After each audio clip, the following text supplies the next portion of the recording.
wá ní àkọlé ọ̀rọ̀ wa yìí yóò máa dá lórí wípé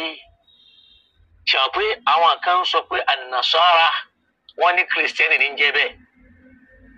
tí Nasara bá jẹ́ kìrìsìtẹ́nì in tí ò yí àwọn èèyàn ní pé in tá ń pè ní kìrìsìtẹ́nì dinun jadidun yukhtara'u ba'da wafati nabiyyina Isa alayhi salam kìrìsìtẹ́nì ti jẹ́ ẹ̀sìn tuntun kan táwọn èèyàn dálẹ̀ lẹ́yìn tá Nabi Isa alayhi salam tí ò sí láyé mọ́ látàrí ọwọ́ arákùnrin kan tá ń pè ní Paul àti Barnaba ẹ̀sìn Róòmù ni kì í ṣe ẹ̀sìn tọ́lọ́run fi rán Ànábì Isa gangan Islam lọ́lọ́run fi rán Ànábì wa Musa Islam ló fi rán Ànábì Isa ibi àti wá ṣe ọ̀rọ̀ mú náà ni wípé tá a bá fẹ́ sọ̀rọ̀ ọmọlẹ́yìn Ànábì Musa Yehudi là ń pè wọ́n wọ́n yìí ṣe Yehudi tá a bá ń sọ̀rọ̀ ọmọlẹ́yìn Ànábì wa Musa alayhi salam a máa sọ pé Nasara wàlálí Nasara kọ́ làwọn ọmọlẹ́yìn rẹ̀ àwọn al-ahimma tí wọ́n lọ tó jẹ́ àwọn ahimma wa ka Abu Hanifa rahimahullahu ta'ala àgbà àfáàní wal Imam Malik wa imamun min a'immatina imamu kan náà tún lòun náà fàtúwà àwọn méjèèjì a máa takora wọn a sì máa lọ́nbọ̀ mi Imam Malik ò nítorí ẹ̀kọ́ bu Abu Hanifa kadhalika al-Imam ash-Shafi'i rahimahullahu ta'ala al-baligh fil ilmi tó ń jọmọ kékeré àgbọ̀ rí ó ń sọ̀rọ̀ tí ó dáa sí Imam Malik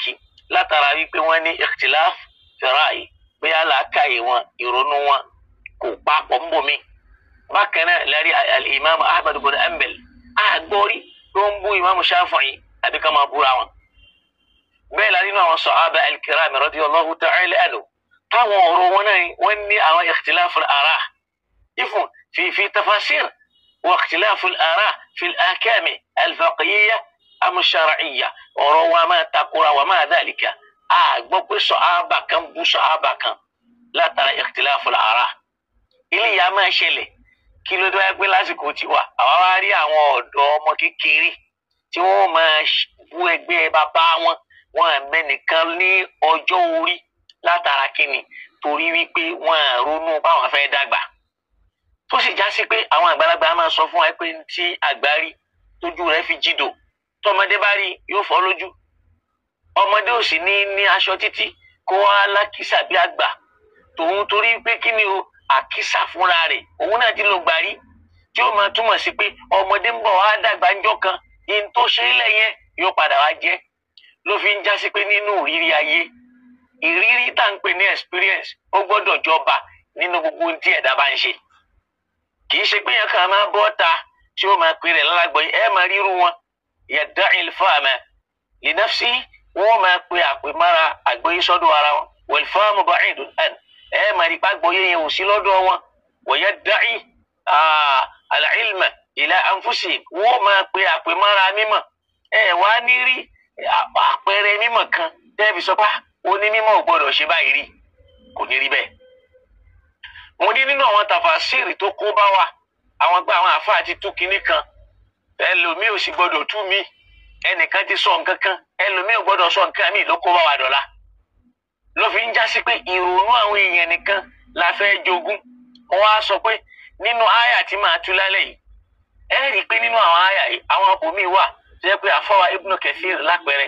kọlọ̀ ń bá wa ṣe dáadáa fún wọn àwọn a máa tú nǹkan míì tí kì í ṣe túmọ̀ Al-Qur'an màá dẹ̀ fi inú ẹ̀ náà wọ̀n lálẹ́ yìí mo wá fẹ́ lọ sórí wípé àwọn àwo lọ́lọ́wọ́n bá rán Ànábì Musa sí arsalallahu Musa alayhi salam ila bani Isra'il laysa ila al-yahud ọ̀rọ̀ mi ò padà yé wa tó bá ṣe díẹ̀ tá a dẹ̀ rí ẹ̀rí nínú Al-Qur'an wípé àtẹ́yìnà Musa al-kitaba hudan li bani Isra'il bani Isra'il lára Musa sí kì í ṣe Yehudi àmọ́ nínú àwọn bani Isra'il àwọn kan bẹnu wọn àwọn gúrùpù kan ní Yehudi kì í ṣe pé gbogbo ọmọlẹ́yìn Ànábì Musa alayhi salam Ànábì Isa alayhi salam aran sí bani Isra'il gẹ́gẹ́ bọ́lọ̀ ń ṣe sọ fún anal Qur'an yìí pé wa rasulan ila bani Isra'il òjíṣẹ́ kan ní Isa jẹ́ tá a rán sí bani Isra'il ìyẹn túmọ̀ sí pé Musa وعيسى عليهما السلام وما أرسل إلى بني إسرائيل بني إسرائيل نور àwọn méjèèjì sí kì í ṣe nasara tá a bá ń sọ̀rọ̀ nasara ni tá à ń pè ní nasariya àwọn ará nasareti ní ń jẹ́ nasara gúrùpù kan ni wọ́n nínú àwọn ọmọlẹ́yìn anabi Isa alayhi salam tí yahudi náà jẹ́ gúrùpù kan nínú àwọn ọmọlẹ́yìn anabi Musa alayhi salam mo rò pé insha Allahu ta'ala òrìrì yẹn ní ìsìn ọlọ́run ti ní kó yé èmi àti ẹ mo wọ́n rọ akádàkùn torí ọlọ́run ká bá wa ṣe ẹ prógrámù yìí dáadáa tí lágbàáyé wípé Musa alayhi salam ursila ila bani Israel bani Israel lára sí àwọn ìran dìpọ̀ nínú bani Israel kadhalika Isa alayhi salam bani Israel lára sí àwọn ìjọ oríṣiríṣi ló wà nínú bani Israel ìyẹn fi hàn pé gúrúùpù kan là ń pè ní Yehudi nínú àwọn gúrúùpù tó já sí pé nínú àwọn bani Israel yẹn àwọn kan là ń pè bẹ́ẹ̀ Nasariya yẹn àwọn ará Nasareti ní ìbéèrè ni pé ṣáwọn ará Nasareti nìkan ni wọ́n gbà fún Ànábì Isa alayhi salam wọ́n jáde máa lọ sínú al-Qur'an tá a bá lọ sínú al-Qur'an tá a fi mọ̀ wípé àwọn Nasara mò ń sọ wípé múmìnú ń bẹ nú wọn kò sí ìtumọ̀ láyé tá a bá ń sọ pé al-Masihiyun Masihiyun làwọn tí wọ́n forúkọ Ànábì Isa kó ẹ̀sìn jọ látòrí ọwọ́ Paul tí bẹ́ẹ̀ náà dẹ̀ sọ bẹ́ẹ̀ tá a bá lọ Acts of Apostles chapter 11 tá a bá lọ ka verse 25 pé àkọ́kọ́ àwọn èèyàn tá a kọ́kọ́ pè ní Kristẹni láyé torí pé mo rí i pé àìmọ̀kan ẹ̀dá kan mo fẹ́ kí n sáré ka ibẹ̀ yẹn nínú wípé àkọ́kọ́ àwọn tí wọ́n kọ́ pè ní Kristẹni láyé kò sí tó ń jẹ́ Kristẹni lójú ayé Ànábì Isa alayhi salam kò sí tó ń jẹ́ Kristẹni lójú ayé ẹ̀ yẹn la fi sọ pé Nasara kì í ṣe ìtumọ̀ Kristẹni tá a bá wo Acts of Apostles chapter 11 Iṣẹ́ Apostoli pé Ọlọ́run lè ní kí n rí chapter 11 ẹ jẹ́ wọ́n láti verse 24 naam ẹ jẹ́ kí n kà á Barnabas jáde lọ sí Tarsu láti wá Sọ́ọ̀lù then departed Barnabas to Tarsus for to seek Saul 26 nígbà tí ó sì rí ó sì mú un wá sí Antioku ó sì ṣe fún ọdún kan gbáko ni wọ́n fi ń bá ìjọ péjọpọ̀ tí wọ́n sì ń kọ́ ènìyàn púpọ̀ ní Antioku ni a sì kọ́kọ́ pè àwọn ọmọ ẹ̀yìn ní Kristẹni kẹlmọ́tù Kristẹni àkọ́kọ́ ni pé kò sí lójú ayé Ànábì Isa torí pé kẹlmọ́tù Kristẹni yìí kì í ṣe èdè àbàràníyà lóòótọ́ Ànábì Isa ń jẹ́ al-Masih Mẹsáyà so àwọn kó lẹ́yìn tá Ànábì Isa ò sí láyé mọ́ ẹni tó dá Kristẹni kalẹ̀ Pọ́ọ̀lù ni ẹ̀kọ́ Pọ́ọ̀lù àti tànẹ́bì Isa wọ́n yàtọ̀ síra wallahi wọ́n jọra torí pé tá a bá ń ṣàlàyé fọ́pọ̀lọpọ̀ èèyàn wọ́n máa sọ pé báwo lẹ́ ṣe máa sọ pé Nasara kì í ṣe Kristẹni kò sí kẹlmẹ́tù Kristẹni fún ìtumọ̀ Nasara tẹ́lẹ̀tẹ́lẹ̀ torí pé níjọ́ tí kẹlmẹ́tù Nasara ń bẹ kẹlmẹ́tù qadima ni Nasara yẹn bẹ́ẹ̀ Kristẹni kẹlmẹ́tù jadidan latiniyan gbólóhùn tuntun tí wọ́n mú látara Látìnì ni tó dòyìnbó Kristẹni èyí ṣe ìtumọ̀ Nasara so kọ́lọ̀ kó wa jẹ́ ká mọ̀ mo wá ń sọ yí pé tàbá wa lọ sínú al-Qur'an ká lè mọ̀ yí pé Nasara ń bẹ dọ̀la tó sì já sí pé nínú àwọn Nasara yẹn náà ẹ̀ẹ́rì mùsùlùmí ẹ̀ẹ́rẹ̀ ń tí ì ṣe mùsùlùmí nù wọn ká lọ al-Qur'an ni ó bá wa yanjú ẹ̀ kì í ṣe pé ìta kan máa ń ṣagídí tá a máa ń ṣorí gbogbo tá a ní gbà fẹ́ ká jọ lọ sínú al-Qur'an Suratul A'raf mo dẹ̀ ń sọ fún wa pé ọ̀pọ̀ àṣìgbọ́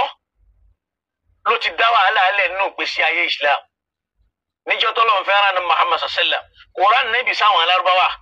ó rán nẹ́bì sí gbogbo ayé ni àmọ́ inú ọ̀ràn alárúbáwá là nẹ́bì ti ń jáde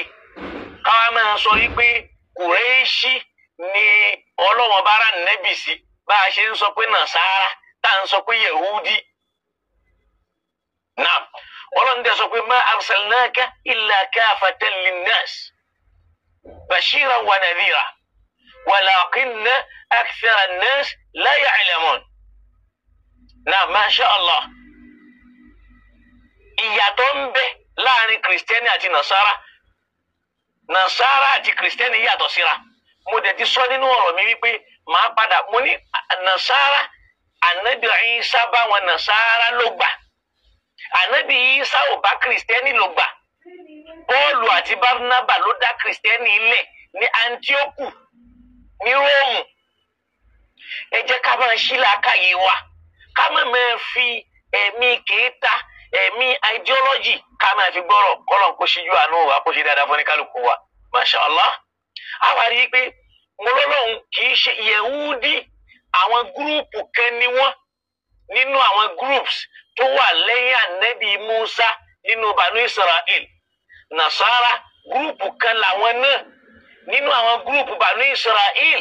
Kì í ṣe pé àwọn ló kúkú ń jẹ́ ọmọlẹ́yìn Ànábì mú àwọn Ànábì yẹn. Ká máa sọ pé Kùrẹ́ṣì ká máa pariwo wọn. Bí ìgbà tá a bá ń sọ̀rọ̀ ńgbà míì àbẹ̀ ní ńgbà tí Ìsìláàmù dé yóò wá máa dàbí pé Ìsìláàmù ṣẹ̀ṣẹ̀ dé ní Ànábì Muhammad ló mú wa wàlálì Ìsìláàmù ti ń bẹ káàdà Muhammad tó dé. Wá jájọ lọ sínú àyà yìí tọ́rọ̀ mi ò fi yé wọn náà. Wà náà jájọ lọ sínú Al-Qur'an torí pé àwa mùsùlùmí ò ní wọ́n ti gba Al-Qur'an lọ́wọ́ wa wọ́n ti wá ṣe ní làákàyè wa. Gẹ́gẹ́ bọ́lọ̀ náà ṣe ń ṣàlẹ́ǹjì wa ní Al-Qur'an wípé afala yatadabbaruna al-Qur'an am ala qulubin aqfaluha. Èyí ṣe tẹ́lẹ̀ wòye sí Al-Qur'an yìí àbí làákàyè yìí ti ń bẹ nínú ọpọlọ yìí akífàlùwà ṣé wọ́n ti tì ń pa lọ́ọ̀kì ni ṣé wọ́n ti yín lágbo ni ṣé wọ́n ti pa ni tẹ́ẹ̀fín nílé ronú tí wàá máa já sí pé ọ̀rọ̀ àwọn afá aqwalul ulama wa ara'uhum làákàyè wọn tí wọ́n bá ti sọ kalẹ̀ ẹnìkan ò gbọ́dọ̀ yẹ̀ wò. Tẹ́lẹ̀ mi fi mọ́ ní Al-Mubarak yẹn ẹ má dá lóhùn ẹni tó gbèrò nu wípé àwọn èèyàn náà lè ṣe gbìyànjú Ànábì ló fi lẹ̀. Táwọn èèyàn bá ṣe gbìyànjú kí lè bá ní bá dé gbìyànjú tiẹ̀. Táwọn èèyàn bá ṣe gbìyànjú kí ni Ibn Taymiyyah bá dé gbìyànjú tiẹ̀. Táwọn èèyàn bá ṣe gbìyànjú kí ni Imam Nawawi bá débi tiẹ̀. Tọ́ọ̀ bá ní gbìyànjú Ibn al-Qayyim al-Jawzi kí ló bá débi tiẹ̀. Tọ́ọ̀ bá ní gbìyànjú Abubakar al-Jazairi kí náà bá débi tiwọn Yusuf al-Qaradawi kí náà bá débi tiwọn. Á dẹ̀ máa sọ̀rọ̀ bí ìgbà tí wọ́n dé làákàyè wa tá a nílè dá ronú mọ́. Imam Malik kí ronú ni Abu Hanifa ròyìn ni al-Imam ad-Dhahabi àwọn náà ronú ni Ibn Hajar al-Asqalani àwọn náà ronú ni. Àmọ́ ìrònú wọn yẹn ni ò gbọ́dọ̀ wá tako Al-Qur'an. Èyí tó bá tako Qur'an ni láàfin máa yọ kú torí pé ntọ́lọ̀ fi rán Muhammadu sallallahu ta'ala alayhi wa sallam. Nínú Suratu Al-A'raf Quran 7 verse 159 ìwọ fúnra ẹ̀ náà gbé Qur'an tiẹ̀ kó wò mẹ́. Ọlọ́ni wa min qawmi Musa ummatun yahduna bil haqqi wa bihi ya'dilun. Wa min qawmi Musa ummatun yahduna bil haqqi wa bihi ya'dilun. Ọlọ́ni wa min qawmi Musa ó ń bẹ nínú àwọn ìjọ Ànábì Musa ummatun àwọn ikọ̀ kan gúrúùpù kan yahduna bil haqqi táwọn mẹ́nà sórí òdodo. Orí òótọ́ ni wọ́n wà látàná wá títí dòní títí dọ̀la Al-Qur'ani ló sọ. Ṣé o ti bọ́ nsìn? Ìyẹn gbọ́dọ̀ pé ìjọ Musa o àwọn náà póríṣiríṣi lójú ayé rẹ̀. Ọlọ́ni wa min qawmi Musa nínú àwọn ọmọlẹ́yìn Ànábì Musa ummatun ṣàpètàbọ̀ ìdíyà ni àwọn gúrùpù kan ń bẹ nínú wọn yahduna bil haqqi tó yẹ pé orí òdodo ni wọ́n wà lórí ìmọ̀nà Ọlọ́run wa bihi ya'dilun orí ẹ̀ náà ni wọ́n sì takú sí tí wọ́n ń ṣiṣẹ́ lé lórí wọ́n á yẹ kó lórí ẹ̀ àwọn yìí wọ́n ṣe Yahudi o ṣọ̀gbọ́dọ̀ ń yọ wọ́n sọ́tọ̀ ni min qawmi Musa nínú àwọn ọmọlẹ́yìn Ànábì Musa Ọlọ́run ní sọ̀rọ̀ yìí o torí pé tọ́ba Yahudi kọ́ ló ń sọ yìí o gúrúùpù kan ní Yahudi tó yẹ pé ìwà kan làwọn wù Yahudi làwọn tí wọ́n yapa Ànábì Musa alayhi salam tí wọ́n padà tún padà wá àwọn náà ni wọ́n ń trọ́bù Musa tí wọ́n ń kó dààmú bá Musa tí wọ́n jẹ́ kí Musa ti gbà kan lálàáfíà. Àwọn náà ni wọ́n ń pe àpèmọ́ra ẹni ìjẹ́ ìyẹn rí ìjẹ́ ni ó dá jù láyé kò sẹ́ni ó dá táwọn àwọn ni wọ́n ń pè mọ́ra wọn. Bẹ́ẹ̀ náà la ríru wọn náà ní Násárẹ́tì níbi tí wọ́n ti bá Nábì Ìsá táwọn fẹ́ pe Ìsá ní tó wù wọ́n yàtọ̀ sí tọ́lọ̀ ń pè é. So Ọlọ́run wá ní wa min qawmi Musa ó ń bẹ nínú àwọn ọmọ ẹlẹ́yìn Musa o ummatun àwọn ikọ̀ kan gúrùpù kan yahduna bil haqqi láwọn tí wọ́n wà lórí ìmọ̀nà òtítọ́ wọ́n wà lórí òdodo wa bihi ya'dilun wọ́n sì kú lórí ẹ̀ orí ẹ̀ náà ni wọ́n takú sí wọ́n sì tó balance pẹ̀lú ẹ̀. Áyà kan nìyẹn tó ń jẹ́ àmọ̀ wípé àwọn kan kì í ṣe gbogbo Yẹ̀húdí nìkan kan lọ́mọlẹ́yìn Ànábì. Àwọn yìí ni Hádù ni wọ́n. Afáwọn yẹn lórúkọ ni látara àwọn àwà tí ò dá ọwọ́ wọn. Àmọ́ lónìí tá a bá fẹ́ sọ̀rọ̀ á ní Yẹ̀húdí làwọn ọmọ ẹlẹ́yìn Ànábì Musa. Àwọn tí wọ́n yakù dárù nínú ọmọ ẹlẹ́yìn Musa ni làwọn ní gúrùpù tó ń jẹ́ Yẹ̀húdí. Bá a ṣe ráwọn gúrùpù kan náà lónìí tí wọ́n yakù dárù ní Islam nínú ọmọ ẹlẹ́yìn àná Muhammad tó ń dá àwùjọ rú. Tó sì já sí pé ideology Yẹ̀húdí yẹn náà ló wà lára wọn. Ìrònú Yẹ̀húdí yẹn ló wà lára wọn. Mo sọnù ẹ̀ lánàá. Wọ́n àgbà pé nìkan dáa tó àwọn. Bẹ́ẹ̀ èèyàn bá sálámẹ̀ sí wọn kò sí bí Islam rẹ ṣe lè dáa tó wọ́n kọ́kọ́ wo ṣòkòtò rẹ̀ ń sàlẹ̀ wọ́n wo rògbẹ́ lókè tí ò bá ti jọ́ tí wọ́n la yuraddu ilayka salam wọn ní dá sálámà padà. Yẹ̀húdí ni ó máa ṣọ́ ẹni tí ó gbọ́ kì í gbọ́wọ́ lọ́wọ́ ẹni tí ì bá ṣe Yẹ̀húdí. Ó rí i pé òun lòun máa jù wà láàlì òun nìdọ̀tí pẹ́ lára rẹ̀ púpọ̀ jù. Bá a ṣe nírú àwọn Yẹ̀húdí yẹn nínú ọmọlẹ́yìn Musa náà la rírú wọn nínú ọmọlẹ́yìn náà Muhammad. Wọn àmọ̀ pé nìkan àgbàlagbà wọn àlápẹ́lẹ́ wọn máa ṣáwọn èèyàn ni ó sì mọ kàndẹ́mù gbogbo èèyàn kò sẹ́ni tó dáa tó wọn. Kádẹ́rò yín Ọlọ́run pẹ̀lú yẹpẹrẹ ọ̀dọ̀ wọn ló parí sí. Kánẹ́bí kan jọ̀lọ̀ lójú ọ̀dọ̀ wọn ló parí sí. Béèyàn bá ń ròyìn ànábì wọ́n lè ní ó ti bàtà ànábì jẹ́. Àwọn àyè wọn nù wọn rò pé insha Allahu ta'ala yóò ti yé wa díẹ̀. Áyà yìí náà kílíà rẹ̀ kálí máa gbé qawmu Musa ń Banu Israel ìran Banu Israel lápapọ̀ làwọn àjọ Musa ìran Banu Israel lápapọ̀ làwọn àjọ Ìsá. Àmọ́ nínú àwọn ìjọ Banu Israel yẹn a rí àwọn gúrùpù kan tó ní kálukú níbi tán fì sí. Bá a ṣe rí àwọn Al-Aws nílùú Medina tá a rí àwọn Al-Khazraj nílùú Medina táwọn méjèèjì náà jẹ́ ìjọ àná Muhammad. Tá a rí àwọn Al-Muhajirun tí wọ́n jẹ́ ará Makka tá a rí àwọn Al-Ansar tí wọ́n jẹ́ ará Medina. Tó jẹ́ pé nínú ẹ̀ náà ara wọn kan tó ń gbé Al-Ashariyun ni wọ́n táwọn jẹ́ àwọn ìran àwọn tí wọ́n wá láti Ashari táwọn wá gba Islam. So ìwà yẹn kì í ṣe bí Yẹ̀húdí ọmọlẹ́yìn Musa. Àwọn gúrùpù kan nínú ọmọlẹ́yìn Musa Nasara àwọn gúrùpù kan nínú ọmọlẹ́yìn Ànábì Ìsá mo rò pé yẹn ti yé wa. Al-Qur'an ó ti clear rẹ̀ nínú súrà tí mo kà yìí Quran 7 verse 59 pé wa min qawmi Musa ó ń bẹ nínú àwọn àjọ Musa o ummatun àwọn gúrùpù kan yahduna bil haqqi táwọn wà lórí ìmọ̀nà Ọlọ́run wọ́n ń sin lọ́hùn wa bihi ya'dilun orí ẹ̀ náà ni wọ́n sì wà. Àwọn eléyìí ṣe Yẹ̀húdí masha Allah. Tá a bá tún wá lọ sínú Al-Qur'an bákan náà tá a bá lọ sínú Suratu Sajda Quran 32 tá a bá kà á láti 23 24 25 àbí ẹ jẹ́ ká kà dé 24 wàá gbọ́ ntọ́lọ́hún sọ mbẹ́. Torí pé lẹ́ni àwọn mùsùlùmí ò ká Al-Qur'ani mọ́ ẹni tí ń bá ń ka Al-Qur'ani láláì máa kán ẹni tí ń bá wá ń ka tó takò Al-Qur'ani ìyẹn ò lọ ní mímọ́. Ọlọ́ni wa laqad atayna Musa al-kitaba fala takun fi miryatin min liqa'ihi waja'alnahu hudan li bani Isra'ila waja'alna minhum وجعلنا منهم أئمة يهدون بأمرنا لما صبروا وكانوا بآياتنا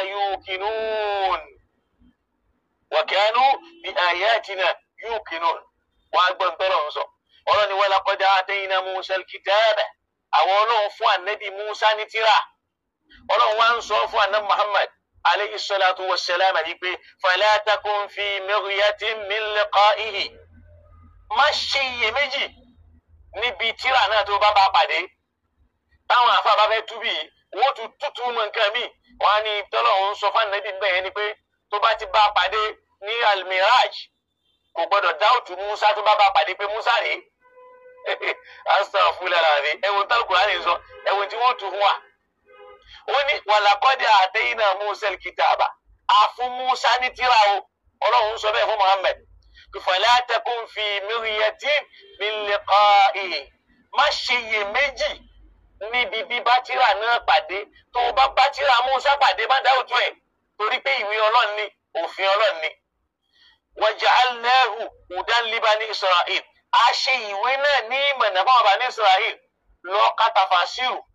ó rí pé táwọn àfáà ó mọ̀ tún bẹ̀ ni pé tó o bá bá pàdé ní Laylatul Miraj tó o bá bá Musa pàdé má dáwùtú Musa bẹ́ẹ̀ ìwé lọ́lọ́run ń sọ òun náà lájọ rí atayna Musa al-kitaba ń tá a fún là ń bá nẹ́bí sọ̀rọ̀ lé lórí fala takun fi miryatin min liqa'ihi má ṣe iyèméjì níbi rírí ìwé Musa ni tó bá pàdé o má dáwùtú ẹ̀ pé ìwé ọlọ́ngọ́ ìtọ́lọ́run sọ fún ànẹ́bí nìyẹn lọ́kọ́ kutubu tafasir nǹkan mi ni wọ́n sọ fún wa torí pé àwọn Yehudi wọ́n fẹ́ dárí wa kú níbi al-Qur'an kò ní lè yé wa mọ́ ọlọ́run wá ní waja'alnahu ṣe Musa ni wọ́n ní waja'alnahu hudan li bani Isra'il àbí tírà ọlọ́run ni mo ṣe ìwé náà ní ìmọ̀nà fáwọn Bani Isra'il wá máa gbọ́ wọ́n ní waja'alna minhum mo tún wá ṣe àwọn kan nínú àwọn Bani Isra'il ayẹ ahimmatun láwọn aṣáájú rere ya'duna bi amrina tó yẹ pé àṣẹ àwọn ọlọ́run wọn kì í yapa rẹ̀ orí ẹ̀ ni wọ́n máa wà àwọn ni wọ́n ń júwe wọ́n ń fi àwọn èèyàn mọ̀nà lọ bí àṣẹ tá a bá ti pa ọlọ́run ya'duna bi amrina ìyẹn ni pé yad'una an-nas ila awamirina wọ́n ń pe àwọn èèyàn síbi àṣẹ wa wọ́n ń pa àwọn èèyàn síbi ẹ̀sìn wa wọ́n láwọn tá à ń sọ yìí lamma sabaru látàrí pé onísùúrù ni wọ́n gbà fọlọ́run tán yányán wa kanu bi ayatina yuqinun àwọn tá à ń sọ yìí pẹ̀lú àwọn ìkìlọ̀ wa wọ́n ní àmọ̀dájú pẹ̀lú ẹ̀ wọ́n nígbàgbọ́ sí gbogbo táwọn ọlọ́run bá ti mú wa min al-ayat min al-mawa'id min al-ahkam gbogbo ẹ̀ ni wọ́n máa mú ṣẹ nínú àwọn ọmọlẹ́yìn Musa nìyẹn náà o àwọn kan qawmun ya'duna bil haqqi òtítọ́ ni wọ́n máa tẹ̀lé àwọn kan tó làwọn eléyìí ahimmatun ya'duna bi amrina tí wọ́n ń ṣàlàyé ọ̀rọ̀ yẹn fáwọn èèyàn àtàwọn tí wọ́n ń gbà á tó sì já sí pé wa kanu bi ayatina yuqinun wọ́n kì í takò ọ̀rọ̀ àwọn náà gúrùpù àti rí gúrùpù méjì nínú ọmọlẹ́yìn Musa àwọn tí wọ́n jẹ́ du'at àtàwọn tó yẹ pé ní muttabi'una lid-da'wa àwọn tí wọ́n ń gba dáwà àtàwọn tó ń pè wọ́n gúrùpù kan méjì nù gúrùpù ọ̀tọ̀ ní Yahudi o Yahudi yẹn lónìí la máa ń sábà rí fáàsì gẹ́gẹ́ bí àwọn ọmọlẹ́yìn Musa a ní sọ pé àwọn tó yáwọ́ nínú ọmọlẹ́yìn rẹ̀ náà ọlọ́run wá ní nínú 24 ọlọ́run wá ní Quran tí mò ń kà yìí Quran 34 Suratu Sajda aya 23-24 ọlọ́run wá ní inna rabbaka ọlọ́run wá bá rẹ̀ o yafsilu baynahum yawmal qiyamah yóò ṣèdájọ́ láàrin àwọn ọmọlẹ́yìn Musa lọ́jọ́ alkiyama fima kanu fi yakhtalifun lórí àwọn nǹkan tí wọ́n jọ ń ṣe fàǹfà láàrin ara wọn àwọn tí wọ́n já sí pé hádá làwọn àtàwọn tí wọ́n já sí pé qawmun ya'duna bi amrina wa qawmun wa himmatun ya'duna bi amrina gúrùpù méjì kan tó rèé táwọn jẹ́ ní ọlọ́run tí wọ́n yapa ànábì Musa alayhi salam tó o bá dẹ̀ wo alukur'ani dáadáa nígbà tó Ọlọ́run ń júwe àwọn ànábì Ọlọ́run nínú Suratul Anbiya wá wo tó fi júwe wọn tó ń júwe wọn nínú Suratul Anbiya nínú aya 73 wá wo bóyá júwe àwọn ọmọlẹ́yìn ànábì Musa alayhi salam láwọn tí wọ́n gbà fọ́lọ́run nínú wọn aya 73 wọn náà jájọ wò nígbà Ọlọ́run bá ń sọ̀rọ̀ mbẹ̀ Masha Allah nínú aya 73 Ọlọ́run bá ń sọ̀rọ̀ 72 jẹ́mbẹ̀ láti 72 Suratu al-anbiya suratul anbiya yìí ọlọ́run kó ṣíjú àánú wa ó rí i pé suratul anbiya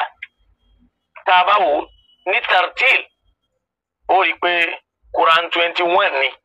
naam wàá gbọ́ ntọ́lọ́run bá wa ń sọ náà Quran mẹ́ ọlọ́run ní wa wahabna lahu Ishaq ó ń sọ̀rọ̀ àwọn ànábì ọlọ́run bọ̀ gbà tí wọ́n ju ànábì Ibrahim sínú náà tọ́lọ́run bá là ó wá ní wa wahabna ó ní wa Lutan wa najjaynahu Allah ànábì Ibrahim nínú náà wa Lutan ila al-ardi allati barakna fiha lil alamin àtànábì Lutu náà Allah òun náà àwa mú wọn lọ orílẹ̀ kan tálùbáríkà ń bẹ nínú orílẹ̀ ayé gbogbo àgbáńlá ayé. wa wahabna lahu Ishaq àwa fún ànábì Ibrahim ní Ishaq àfúrí Yakub nafilatan kó tó máa jẹ́ èlé lẹ́yìn tó bí Ishaq kú Yakub ó tún jẹ́ èlé fún wa kullan ja'alna salihin àwọn méjèèjì náà gbogbo wọn la ṣe lẹ́ni ire tí wọ́n ń jẹ́ ànábì ọlọ́run wá ní wa ja'alnahum a'immatan yahduna bi amrina ìròyìn tó ń lò fáwọn ọmọlẹ́yìn Musa yẹn ló tó ń lò fáwọn ànábì ọlọ́run táwọn ọmọlẹ́yìn Musa yìí sì ṣe ànábì ọlọ́run níbi tí quality ara wọn dé Yehudi làwọn gbàrúfù nù wọn kìí ṣe páwọn gẹ́gẹ́ lọmọlẹ́yìn Musa àwọn ọmọlẹ́yìn Musa oríṣiríṣi ọlọ́ni wa ja'alnahum a'immatan yahduna bi amrina àwọn eléyìí àṣẹ wọn láṣáájú yahduna bi amrina tí wọ́n máa kọ́ṣe àwọn àṣẹ wa tí wọ́n máa fi àwọn àṣẹ wa kọ́ àwọn èèyàn awhayna ilayhim fi'lal khayrati àwọn ọlọ́run la fi iṣẹ́ rere mọ̀ wọ́n wa iqamas salat kama kírun wa ita'a zakat kama yọ zaka wa kanu lana abidin àwa ni wọ́n ń sìn ó ròyìn àwọn ànábì ọlọ́run yẹn bẹ́ẹ̀ irú ròyìn yẹn náà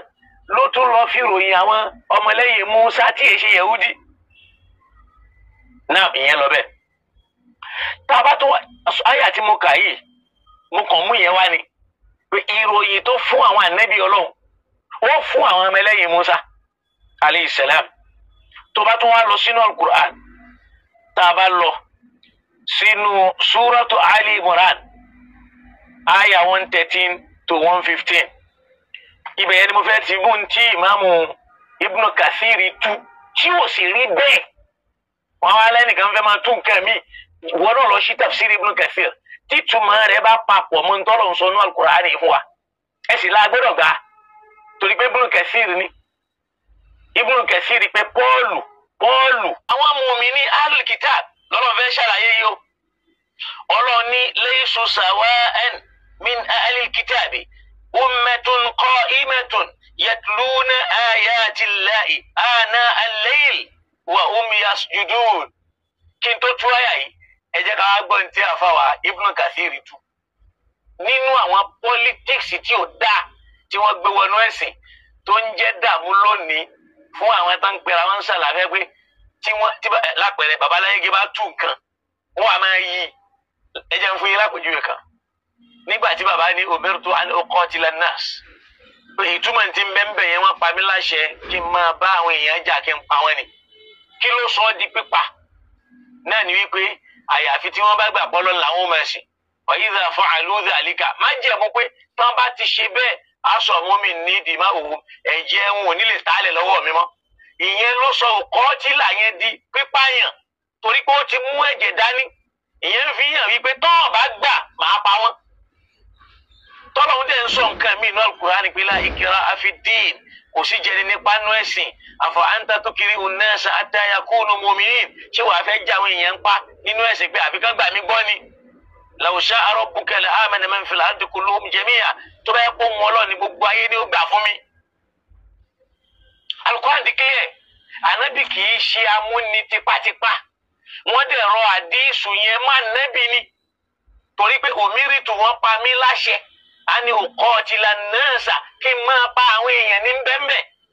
hatta yashhadu an la ilaha illallah àyàfi tí wọ́n bá gbà pé àwọn ò ní sí nǹkan mi yàtọ̀ sọ́lọ́run. ok tẹ́ ẹ bá tiẹ̀ wá ní ó ní kóun máa bá wọn jà ní ṣọ́lọ́ ní ká nẹ́bí máa bá wọn jà ní. ó tún wá ní fa idha fa'alu dhalik tó bá ti lè ṣe la ilaha illallah yẹn o aṣọ múmi nídìí máa wù ẹ̀jẹ̀ wọn ẹ̀jẹ̀ wọn ti ìdáàbòbò ti bá ẹ̀jẹ̀ wọn ò ní tọwọ́ mi jáde mọ́. Bàlágà yẹn ló sọ òkọ́tìlù yẹn di kápáyàn. Lóòótọ́ kọ́tàlà ní kápáyàn. Yakutulu mo yóò pààyàn, kọ́tìlá ìpànìyàn, kọ́tìlù ẹni tó pààyàn, apààyàn ní jẹ́bẹ̀ ní èdè Lárúbáwá. Tọ́ba mú alifu mọ́ kọ́tìlù apààyàn, òkọ́tìlù. Ó gbọ́ ó wá ní jẹ́mọ̀ òkọ́tìlù òmírìtò wá ní òkọ́tìlà. Wọ́n pa mí láṣẹ kí n bá àwọn èèyàn jà. Ibo Ọlọ́run ti pa Nábì láṣẹ kó máa jà. Ẹni tí ò bá ti gba ìsìlámù wọn bá wọn jà.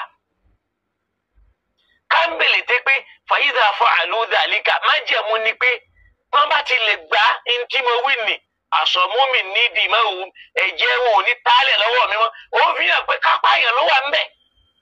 Kò sígi tán ọ̀fọ́mọ́ bàbá nìtàn. Wọ́n ní ìtukùtù ní ntú kò mọ̀ yàtọ̀ láàrin kọ́tàlà àti kọ́tàlà. Tààtúrí kan nú wọn.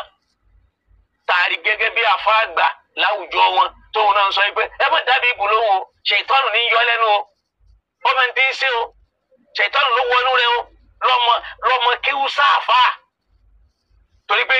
ìdádí láti kọ́ o bí ìgbà yẹn kó ọjọ́ jókòó kíláàsì ni láti mọ̀ pé kọ́tàlà àti kọ́tàlà o. Can you imagine? Bẹ́ẹ̀ yẹn bá fẹ́ sòtítọ́ tí ò bá ti bá làákàyè yín mu ọ̀tá yín ni. Àṣà gbọ́dọ̀ wà nínú làákàyè tí wọ́n dé mágolo ilẹ̀ àbáàdì títí láéláé. Ẹ jẹ́ kí n wá tún tí Ibnu Kathiri tú nù tafsiru wọn lórí àyà yìí. Màá yẹ̀ṣẹ̀ wá tú àyà yìí. Ọlọ́run ló ní ká láwọn àfáà míì náà tí wọ́n tú. Lẹ́yìn tó fi hàn pé àìmọye àwọn nǹkan míì táwọn àfọ̀n tafsiru ṣàkóbá fún wa nínú Islam wá gbọ́ àyà yìí. Tafsir Ibnu Kathiri ni mo fẹ́ kà yìí. Tó o bá sì fẹ́ wò lọ́wọ́ tafsir Ibnu Kathir eléyìí ò ń ṣe nǹkan tó bò lọ́wọ́ àyà 113 nínú súratu Ali Imran lọ́gbọ́n tí Ibnu Kathir sọ mẹ́ ìgbà tí Ibnu Kathir fẹ́ sọ̀rọ̀ ó ní laysu sawa'a min ahlil kitab ummatun qa'imatun yatluna kitaba ayatillah ana al-layl wa hum yasjudun. Mi ò tí ì fẹ́ sọ̀túnmọ̀ rẹ̀ ẹ̀jẹ̀ akọgbọ́n tí Ibnu Kathir tú tí ẹ tẹ̀bá tẹ̀wá gbọ́ wọ́n tún wá ní akadà àkọọ́lá Sudiyu wọ́n ní tí Sudiyu náà tún sọnù kìí sì ṣe túmọ̀ Kùránì ó ní wàyù ayyidu hadha al-qawl ibẹ̀ yẹn láti ṣe làákàyè kínní náà làwọn àwọn àkàtà tá a máa tú tá a máa ṣe fìdígbọ́n tá a máa ní kí wà lọ́dọ̀ wa àwọn àjọ àwọn sàdáàtú kiram àwọn salafu salih tẹ̀gbọ́n máa ṣe yànyànyàn ó ní akadà àkọọ́lá Sudiyu nti Sudiyu náà sọnù ó ní wàyù ayyidu hadha al-qawl al-haditha in tó kún ọ̀rọ̀ yìí lọ́wọ́ ní àdísù kan tí al-Imam Ahmad ibn Hanbal tágbà wà nù Musnadu wọn.